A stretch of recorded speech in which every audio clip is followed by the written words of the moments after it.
उर्दू में रहा, उर्दू के हिंदी के तो लिखल गए विश्वम्भर।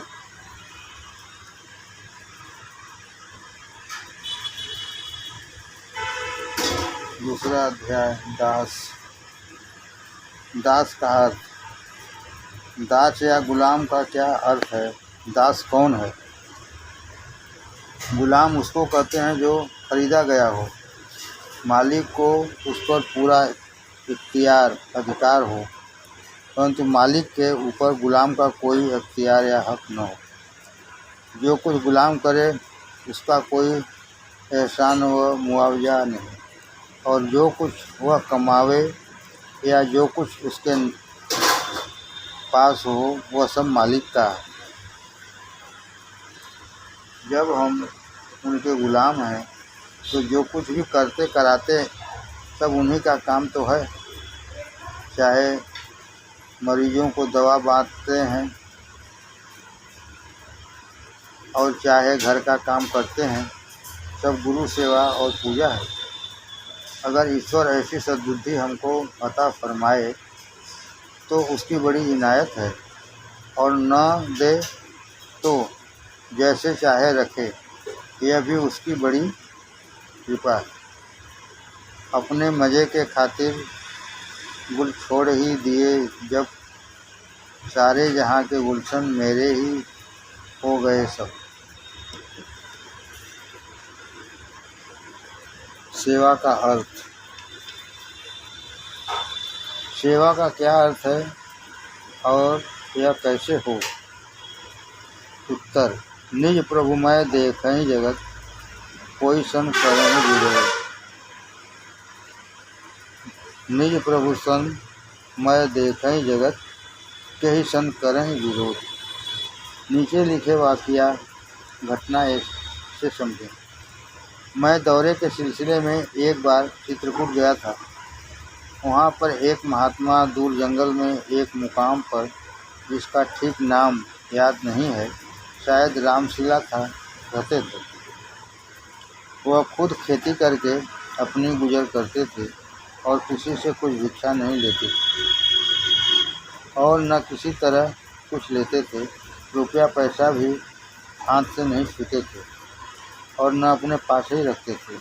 खेती का सब काम अपने हाथ से करते थे और जो कुछ पैदा होता था उसी से अपनी गुजर औकात यथाशक्ति करते थे।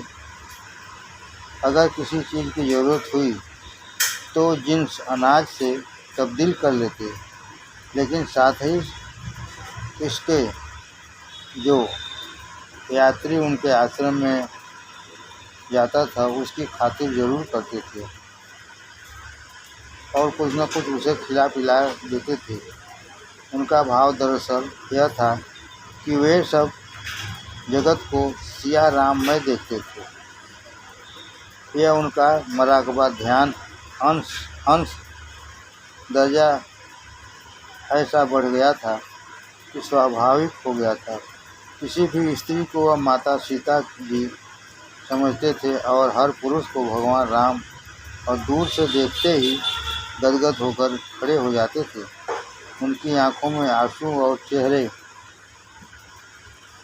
पर निहायत खुशी की झलक आ जाती थी। मुख पर ऐसी मुस्कुराहट जैसे साक्षात अपने इष्टदेव का दर्शन पा रहे हों। इस तरह खुशी से उनकी सेवा व खातिर अपना फर्ज ऐन समझकर उसमें लग जाते थे। तन मन धन से वह मन वचन कर्म से अपनी अत्तल मकदूर यथाशक्ति सेवा करते थे। कुछ साधु लोग मंडली लेकर उनके यहाँ पहुँच जाते थे और मांगते भी थे कि हमको मालपुआ, पूड़ी, कचौड़ी खिलाओ। इस पर वो उनसे नाखुश या नाराज़ नहीं होते थे, बल्कि बड़ी विनम्रता से अर्ज करते थे कि जो हमारे पास है वह सब हाजिर है, जो हम खाते हैं वह आप भी खाएं, वगैरह वगैरह। यह ऐसा अच्छा भाव उनका हमको नज़र आया कि सब बद इखलाकी, बुरे व्यवहार और माइक गर्मी को दूर करने का एकमात्र निहायत मुजर्रब अनुभूत नुस्खा है। अगर ईश्वर हमको यह तौफीक दे कि हम भी अपने गुरु के साथ बाअदब हो जाएं और फिर सबको गुरु रूप देखने लगें, तो हंसते खेलते ही हमारा इखलाक तब्दील हो जाए। लेकिन कहना आसान है, करना मुश्किल है। ईश्वर करे कि आप इसको करें। अगर ईश्वर हमको यह तौफीक दे कि हम भी अपने गुरु के साथ बाअदब हो जाएं और फिर सबको गुरु रूप देखने लगें, तो हंसते खेलते ही हमारा इखलाक तब्दील हो जाए। लेकिन कहना आसान है, करना मुश्किल है। ईश्वर करे कि आप इसको करें। ईश्वर करें कि आप इसको करें और कामयाब हों। वह बड़ा फज़्ल वाला है और अपने बंदों पर फजलो करम मेहरबानी ही किया करता है। एक ही साधे सब सधे अपनाते हुए चलना चाहिए। दास बनने की शर्त। प्रश्न, दास बनने के लिए क्या करना है? उत्तर, जब तक इंडिविजुअली खुदी है तब तक मेरा तेरा हिसाब किताब है। जब सब उसका और हम भी उसके, जब सब उसका और हम भी उसके, तब किस बात की खटपट। जब सब उसका और हम भी उसके, तब किस बात की खटपट। लेकिन यह कह देना आसान है, करना काश दारद बहुत मुश्किल। पर उपदेश कुशल बहुतेरे वाली कहावत है। हमारा दिमाग रुड़की में बने बांध के पुल की तरह से है कि हजारों मन पानी पुल के ऊपर से बहता जाता है, लेकिन नीचे एक बूंद भी पानी नहीं टपकता। अर्थात अमल के खाते में सिफर है, स्वयं कर पाने में असमर्थ है। दमी भाई किसके, दम लगाए किसके। दुनिया में रहता हूँ पर गिरफ्तार नहीं हूँ, बाजार से निकला हूँ पर खरीदार नहीं हूँ। सेवक से बेभाव बिन भाव न तरें गुरुदार। सेवक से विभाव। सेवक से विभाव कैसे होता है? एक दफ़ा जनाब चचा जी महाराज ने एक सत्संगी से कहा कि भाई, मैं तो तुमको किबला लाला जी ही समझता हूँ और जब मेरी नज़र बहुत नीची हो जाती है तो तुमको उनकी औलाद समझता हूँ। इस पर मुंशी भाई साहब, उनके मझले पुत्र ने दरियाफ्त फरमाया कि आप मुझको क्या समझते हैं? तो उन्होंने कहा कि तुमको भी श्री लाला जी की औलाद समझता हूँ। फिर पूछा, अपने आप को क्या समझते हैं? तो फरमाया कि उनका गुलाम। यह भाव सच्चे संत का है और यही उनका पक्का ख्याल है कि जिसका दुरुपयोग करके हम लोग खराबियां पैदा करते हैं, ईश्वर तौफीक अता फरमावे कि हम लोग भी कौलन फैलन अमलन और एतकादन उनकी पैरवी करने लगें। बंदे का फ़र्ज। प्रश्न, बंदे का फ़र्ज क्या है? उसको क्या करना चाहिए? उत्तर, बंदे को चाहिए कि ज़्यादा सोच विचार में न पड़े, न ज़्यादा गुंताड़ाबाजी करे, बल्कि ख्याल से यह प्रार्थना करना चाहिए कि मैं तो तेरा अज्ञानी बंदा हूँ, जो कुछ आपकी मर्ज़ी हो उसको पूरा कराइए। हर हालत में जितनी ज़्यादा प्रार्थना की जाएगी उतनी ही मुफीद है। मैं तेरा बंदा हूँ, मुझको मत भूल। मैं तेरा बंदा हूँ, मुझको मत भूल। सब मुश्किलें हैं आसान, जो यार हो माफिक। सब मुश्किलें हैं आसान, जो यार हो माफिक। चिंता व फिक्र को गुरु के चरणों में समर्पण कर दे और ईश्वर की याद में लग जाए। नफ़ी असबात करता रहे और ख्यालों को हटा दे, वह शब्द अभ्यास में लग जावे। हमेशा याद रखे कि होनी हो सो होई। गुरु की खिदमत करने का जब सौभाग्य हो तो तन और मन का आराम सब गायब करके उनकी सेवा में तत्पर रहना चाहिए।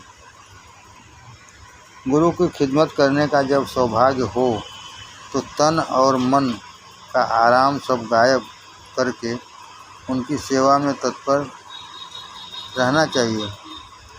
मन से उनको आराम देने के बारे में सोचे और इसके सिवाय कुछ न सोचे। मन से उनको आराम देने के बारे में सोचे और इसके सिवाय कुछ न सोचे। तन से हर वक्त उनकी सेवा करता रहे, मौके के इंतज़ार में रहे और कोशिश यह करे कि जो खिदमत उनकी हो वह सबसे पहले मैं मालूम कर लूं और करूं। इस संबंध में एक बात राय साहब शालिग्राम के विषय में याद आ रही है। ईश्वर उन पर अपनी रहमतें नाजिल फरमावें। राय साहब अपने गुरु के आशिके जार थे और इतने बड़े ओहदे पर होते हुए जो खिदमतें उन्होंने सर अंजाम दी है वह गुरु भक्तों के लिए आदर्श है। गुरु का जूठा प्रसाद तो वह पाते ही थे। गुरु का जूठा प्रसाद तो वह पाते ही थे। उनके हुक्म के बगैर कुछ नहीं करते थे और जो हुक्म होता था उसकी तालीम जान पर खेल कर करते थे। उनके विषय में एक वाक़या सुनने में आया है कि एक मर्तबा एक महफिल लगी हुई थी और उसमें काफ़ी मजमा था। आपके कुछ आदमी इस तरफ पर बैठ गए कि किसी को निकलने की जगह न रही। गुरुदेव वाला खाना पर मकान के ऊपरी कमरे पर रुके थे। गुरुदेव बाला खाना पर मकान के ऊपर वाले कमरे पर रुके थे और राय साहब शालिग्राम साहब उनकी खिदमत में हाजिर थे। वे हर वक्त चीलम भरने का ख्याल रखते थे कि मेरे सिवा कोई चीलम न भरने पाए, यही धुन रहती थी। आदमियों ने सारा रास्ता निकलने का रोक लिया और इस तरह बैठ गए कि कोई निकल न सके। गुरुदेव ने ज्यों ही चीलम भरने का इशारा किया, आप चीलम लेकर फौरन छत से कूद पड़े। यह देखकर सब दंग रह गए और जल्दी से उनके वास्ते रास्ता खाली कर दिया और बहुत शर्मिंदा हुए। जैसे चाहे रखे, मैं तो तेरा बंदा हूँ, बंदे को बंदगी से काम और बातों से क्या मतलब। जब सब कुछ अर्पण कर दिया तो अब दाना चारा की क्या फिक्र। अपने आप को जितना दीन बनाओगे, निरअहंकार बनाओगे, उतनी ही जल्दी दीनानाथ खुश होंगे। दीनन देख नाथ जे, नहीं दीनन सन काम, काह जान के लेते हैं दीन बंधु को नाम। दीनन देख घिनात जे, नहीं दीनन सन काम, काह जान के लेते हैं दीन बंधु का नाम। जीते जी मर जाए, करे न तन की आशा, आशिक का दिन रात रहे सूली पर वासा। जीते जी मर जाए, करे जो तन की आशा, आशिक का दिन रात रहे सूली पर वासा। सेवक, भक्त, भगवान और बंदा, इस मार्ग में खास बात ध्यान करने की क्या है, भक्ति क्या है। उत्तर, यह बात खूब अच्छी तरह से जहन नसीब रहना चाहिए कि हम जिस योग को कर रहे हैं वह आत्मसमर्पण योग है।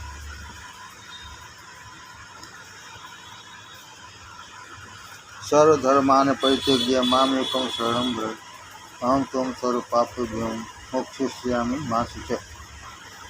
संपूर्ण धर्मों को अर्थात संपूर्ण कर्तव्य कर्मों को मुझ में त्याग कर तू केवल एक मुझ सर्वशक्तिमान सर्वाधार परमेश्वर की शरण में आ जा। मैं तुझे संपूर्ण पापों से मुक्त कर दूंगा। तू शोक मत कर। गीता 66 अध्याय 18। Complete and unconditional surrender. Complete and unconditional surrender. यह भगवान चाहते हैं कि भक्त वह है जो दिल में कहता है एवं मस्त राम तुम्हारी मर्जी पूरी हो। यही अनन्य भक्ति है। भगवान चाहते हैं और भक्त वह है जो दिल से कहता है एवं मस्त राम तुम्हारी मर्जी पूरी हो। यही अनन्य भक्ति है। सो अनन्य जाके मति न टरे हनुमंत मैं सेवक सचराचर रूप स्वामी भगवान। भगवान के किसी काम में बाधा डालना और अपनी मर्जी को भगवान से पूरी कराने की किंचित मात्र ख्वाहिश भी भक्ति के खिलाफ है। भगवान के किसी काम में बाधा डालना और अपनी मर्जी को भगवान से पूरी कराने की किंचित मात्र ख्वाहिश भी भक्ति के खिलाफ है। राम तुम्हारी मर्जी पूरी हो। दीन व दुनिया मैंने तेरे वास्ते तर्क कर दिया है। दासो हम तेरे दास हैं। सेवक सो जो करे सेवकाई हरि करनी करी लड़ाई। सेवक सो जो करे सेवकाई हरि करनी करी लड़ाई। हम उसके खलीफा हैं। उसकी मर्जी के मुताबिक काम करना हमारा फर्ज है। हम उसके खलीफा हैं। उसकी मर्जी के मुताबिक काम करना हमारा फर्ज है। लेकिन हम खिलाफत कायम करते हैं। हम उसके वाइसराय हैं। इस हैसियत से फिर गवर्नर जनरल भी हैं। यानी वह भगवान खुद हैं। हमारे अंदर इस अंधेरी कोठरी और नापाक की हुई कोठरी में बैठकर राय और वाइसराय होकर गवर्नर जनरल के रूप में कार्य कर रहा है। हमारा काम कंप्लायंस उसने रखा है। दास का काम मालिक की मर्जी के मुताबिक काम करना है। इस तरह हम भगवान के मनसुखा हैं। हमारा काम भगवान के मन को खुश रखना है। जिस स्वांग और ढंग से वह खुश होता है वही खेल खेलना। कोशिश करना कि जो लीला वह खेलना चाहता है जिसमें उसकी खुशी हो उसका एहतिमाम प्रबंध करना। उसको हंसाते गुलगुलाते रहना। वह प्रेम त्याग और तपस्या मांगता है। वह प्रेम त्याग और तपस्या मांगता है। जा ही न चाहे कबहू कछ तुम सन सहज स्नेह बसो निरंतर तासु मन सो राउर निज गेह। जा न चाहे कबहू कछ तुम सन सहज स्नेह बसो निरंतर तासु मन सो राउर निज गेह। भगवान श्री तुलसीदास जी के भगवान रूप राष्ट्र भगवान हैं। उनके मखलूक की सेवा ही भगवान की सेवा है। अद्वैतवादी कहते हैं सिवाय ब्रह्म के कुछ है ही नहीं। कलमा कहता है कुछ नहीं है सिवाय अल्लाह के। लेकिन मैं उसका रसूल हूँ और बंदा हूँ। यही पूर्ण योग है। यही हमारी समझ में आ जावे कि जो कुछ है वह सब भगवान ही है। उसके सिवाय कुछ नहीं है। अब यहाँ यह सवाल पैदा होता है कि जो यह कह रहा है वो कौन है। उसका जवाब आखिरी लफ्ज़ों में है कि मैं जो कह रहा हूँ उसका रसूल और बंदा हूँ। क्योंकि एको ब्रह्म द्वितीयो नास्ति। होश की हालत में नामुमकिन है यद्यपि जिस भाव में कहा गया है वह ठीक है, यानी कहने वाले को सिवाय भगवान के कुछ दिखाई नहीं देता है और वह अपने आप को भी भूल गया है। उसकी हालत यह है, जिधर देखता हूँ उधर तू ही तू है। इस पर भी कई बार मजाक पसंद तबीयतें तो इतराज़ कर ही देते हैं। एक जरीफ परिहास करने वाले ने एक महात्मा से, जिनको ऐसी भावना थी, मजाक कर ही दिया कि अगर खलखायत गधा आवे, यह हजरत अभी गधे और घोड़े में ही फंसे थे। महात्मा जी ने अपने साधारण स्वभाव से जवाब दिया, तू ही अस्त तू ही है, तू ही अस्त तू ही है। वह हजरत बड़े खफा हुए और नाराज़ हो गए कि हमको गधा बना दिया। हालांकि यह भूल गए कि तू तो उन्होंने भगवान के लिए कहा है। बड़ी अक्ल दानिश, ऐसी अक्ल पर पत्थर पड़े। लेकिन बात दरअसल में ऐसी है कि हम खुद ही ऐसी अक्ल के हैं और बेकार की बहस तथा तू मैं खैतान में पड़े रहते हैं। कलमा कहता है कि भगवान के सिवा कुछ नहीं है, वही वो हैं, लेकिन कहने वाला उसका बंदा है, जिस पर अपना यह पैगाम इजहार किया है कि मेरे सिवा कुछ नहीं है। बंदा का तात्पर्य यह है कि उपयुक्त नुक्ते नज़र से इस दुनिया में हम उसकी लीला में काम करें, वह समझें कि सब ईश्वर ही ईश्वर है और मैं उसकी सेवा करने को उतारा गया हूँ, भेजा गया हूँ। क्योंकि कलमा यदि इतना ही होता तो चढ़ाव तक खत्म हो जाता। जो सुसुप्ति अवस्था है वहाँ अपना और ईश्वर का ज्ञान खत्म हो जाता है, लेकिन उतार तब ही पूरा होता है जब आखिरी हिस्सा में याद हो जावे, यानी वहाँ उसके पास पहुँचे तो उसने क्या फरमाया, यह कि मेरे सिवा कुछ नहीं है, यह दुनिया मेरी लीला है, मेरा खेल, मेरी तफरीह मात्र है, तफरीह गाह है, और जब चाहता हूँ तब अनेक से एक हो जाता हूँ। यह सब मेरा ही कुनबा और परिवार है। फरमाता है, यह पहला सबक है किताबे खुदा का कि मखलूक सारा है कुनबा खुदा का। यह पहला सबक है किताबे खुदा का कि मखलूक सारा है कुनबा खुदा का। यह विशिष्टाद्वैत है। अद्वैत में बोलने चालने कहने की गुंजाइश नहीं है। अनुभव गम्य है, सुसुप्ति अवस्था है, विशिष्टाद्वैत तुरीय अवस्था है। यहाँ सेवक सेव्य भाव रह जाता है। फर्क जागृत तुरीय में बस इतना है कि पहले में सिर्फ बंदा समझता है और दूसरे में रसूल और बंदा।